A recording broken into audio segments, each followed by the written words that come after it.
They're only there so that I can regenerate. I don't care. They'll like me beautifully. Well, what was it actually like for you when you did come back for the Five Doctors?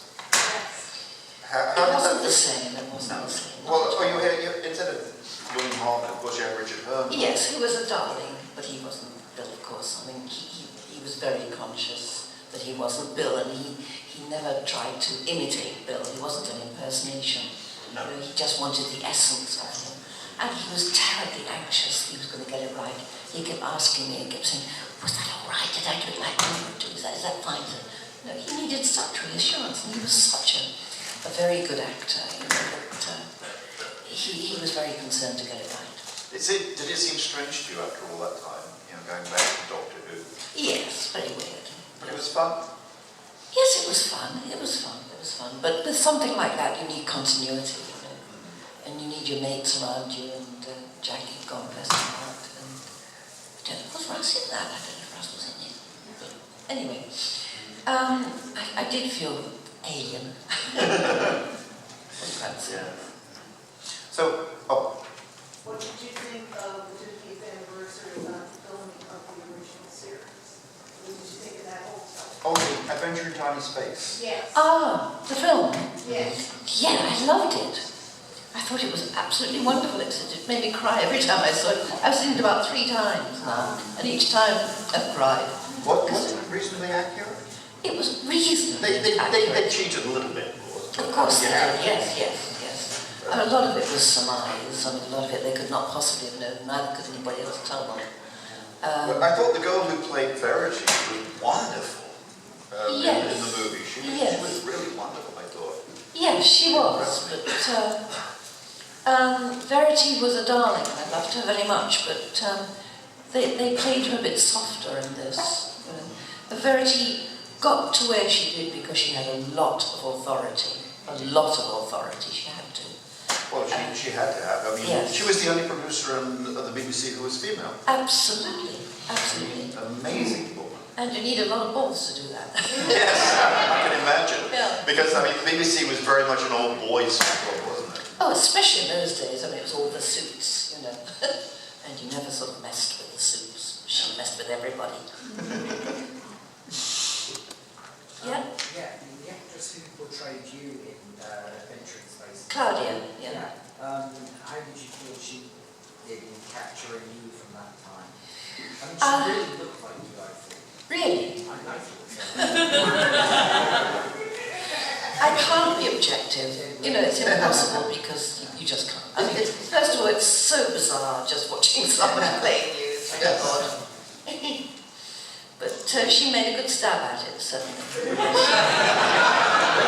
I mean, it has to be weird watching someone play you, the younger you. Terribly weird. Yes. Luckily, I'm not never going to find something like that, so I'm good. I'm okay. I don't recommend the experience. It's very interesting. But what did you think about the portrayal of Hartnell in that? How did you feel they got David was wonderful. He was wonderful. Yeah, let's just...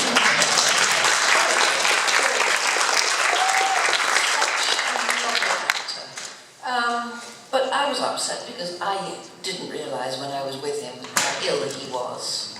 And this made no bones at all about the fact that he was really on the decline. And when I was invited to the studios to watch the filming for that, and Ross and I were both there sitting behind the cameras. I don't know how many of you have seen the film, but there's a scene where Bill breaks down and he doesn't know where he is, what he's doing, and it was desperately emotional. And it was really horrible to watch. Actually, Russ and I were both in it. Yeah. It must have been very hard for you realising that you didn't know that this was happening at the time. Yeah. Because he covered it up fairly well. He did. Well, he didn't know. Well, he really didn't, No. He just knew there was something wrong. He didn't quite know. Well, I think he thought it was early, because he wasn't as old as he looked in then. He was only about 54 or something when we were doing that. Yeah. He was just made up to be an old man. I think he thought the part was getting to him, and he was getting senile. Well, I mean, speaking for myself, I just thought he was a marvelous actor in almost everything he did. I recently saw his Army Game episodes of Survive. Yeah. And isn't he wonderful? Oh, yes, Yes, yes. he's- And what a totally different persona. Yeah. Yes. For those of you who don't know, William Hartnell was in the Army Game, which was a sitcom playing a very unpleasant sergeant. He had it in for the poor boys who were the heroes of the show. And he was just really wonderful. Very nasty. Well, he totally immersed himself in everything that he did. Oh, But he did lots of Shakespeare as well, you know. I mean, he was a classical actor. And of course he did, I don't know if you saw the Sporting Life. Yes, of course. Wasn't Yeah. he wonderful? Oh, yes, yes. And then, Yes, indeed. That's when Verity saw him and thought, right, that's who I want. I mean, he was such a versatile actor. He was. Very He fun. was. And what about Jackie? Jackie was a lovely actress, and a lovely person. Yes, she was. Tragic that she died so terribly. Oh, young. yes.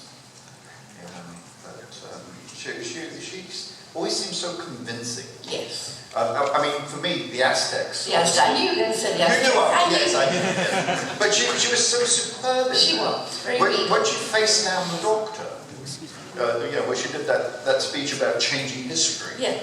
And, Yeah. and poor Hot was like trying, you can't do that. And she just, I can't, but Clark, I don't remember his Jackson. Yeah, can, yes. I mean, it was just such a lovely speech. Every now and again they would write these really beautiful speeches in, wouldn't they? I mean, Bill's in that final scene there is just beautiful. Classic. Absolutely marvellously written, and you can put more into it, I think, then, can't you? Rather than just, oh, I sprained my ankle. You know, you've got something you can rip. Something meaty. Yeah. And the great thing actually about Richard Martin, who directed that, is he gave us time. You know, we had, I mean, there were lots of moments in that when nothing was happening at all. And he just gave you the time, you know, he just said, you know, this is your moment. You do it if you want to do it, get on with it, and I'll just go with the flow. And he never tried to hurry me. He just gave me all the time I felt I needed to just bring out what Susan was feeling. Right. And it's a tremendous help to an actor. Well, it is always good when you've got that support. Yes, yes. Because, I mean, it was an emotional scene and you had a lot to do. It was, I mean, you had a lot of action in small ways, but there was a lot for you to actually accomplish in that scene, so yeah.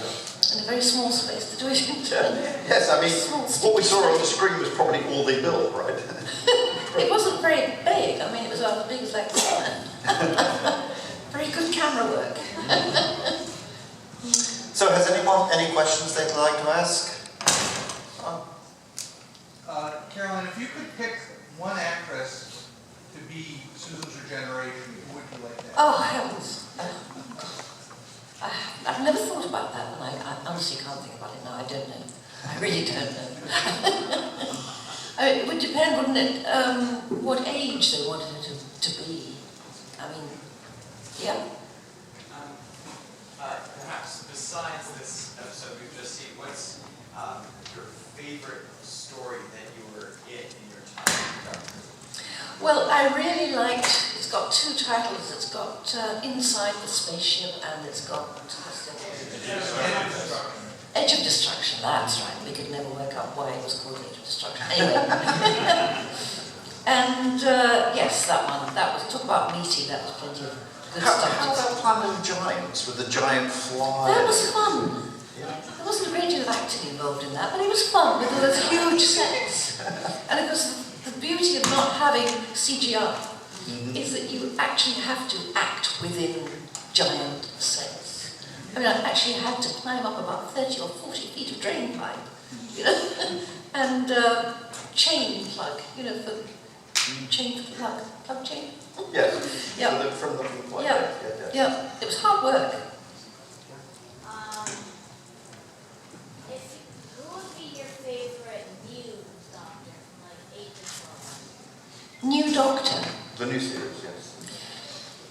What, to replace Peter Capaldi, you mean? No. He means Which of the, when Oh, I the see. show came back, Oh, which oh. would be your favourite Doctor? Oh, yes, the first one. What's his name? Oh, yes, Chris Eccleston. Oh, yes. Resurrected. Rather nice, rather nice. Black leather, yeah, rather nice. Very broody and, yeah, very nice. Very cool. I know you men don't understand, but it's something we will understand. Question. We have a lot of William Billy's. Can you put your hand up? I can't see you talking. Yes, sure. Thank you. There's a lot of acting material of Billy, but very little of him off the cuff as himself. There's only two pieces that I know of. One is the Desert Island disc, Yeah. where he seems very happy, contented, and I haven't peaceful. heard that. I've heard of it. But I haven't And then actually there's heard also that short interview that he did after Doctor Who, where he seems very unhappy, shall we say. it. Yes. Which do you think is more like the real Will that you knew? Well, he was a mixture. I mean, as all actors are. He was a huge mixture. I never saw him depressed, ever, in all the time I was working with him. I saw him angry with himself, but not depressed. He was very funny a lot of the time, very funny. And he was terribly concerned to get things right as they possibly could be. It was a very important piece of work that he was doing. He loved Doctor Who. He took it very seriously. Very seriously.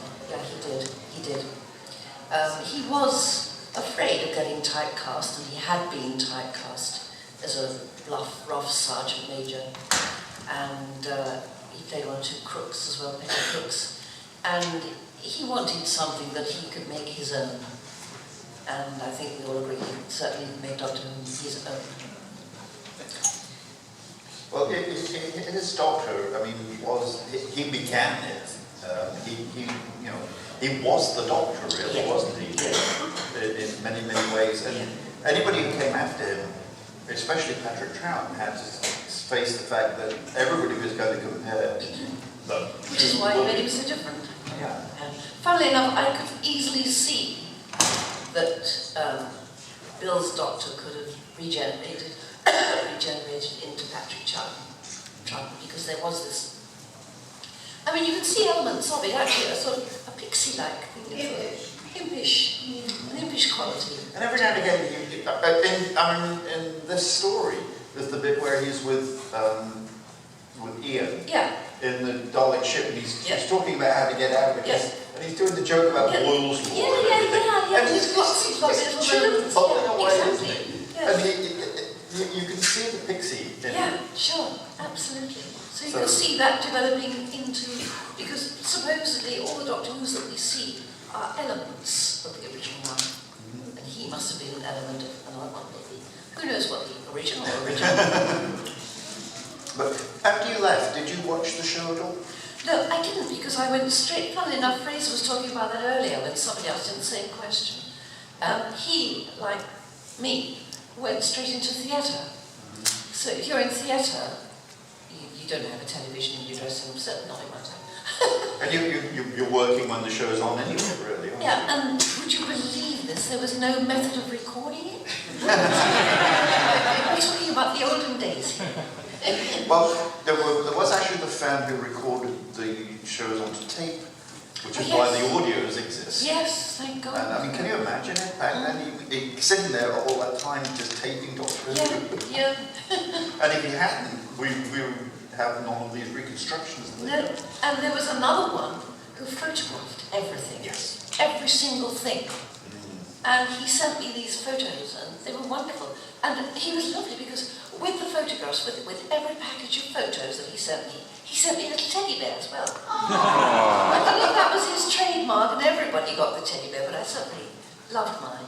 Cherished. Well, the only one of your stories that doesn't exist in any form, really, is Marco Polo. Yeah. And that was one of your favourites, Oh, wasn't it? absolutely, yes. I got lots to do in saying that. Yeah, Yeah. lots of good And you had that wonderful relationship with Sienna Merton. The cinema? Yeah. Yeah. It was lovely, Yeah, wasn't it was great to have someone my own age. Right. And we had these lovely little girly chats in the middle of the caravan. It was... And terrific costumes. Oh yes, gorgeous costumes. And gorgeous settings. I mean, it's so much easier to act in an appropriate setting, you know.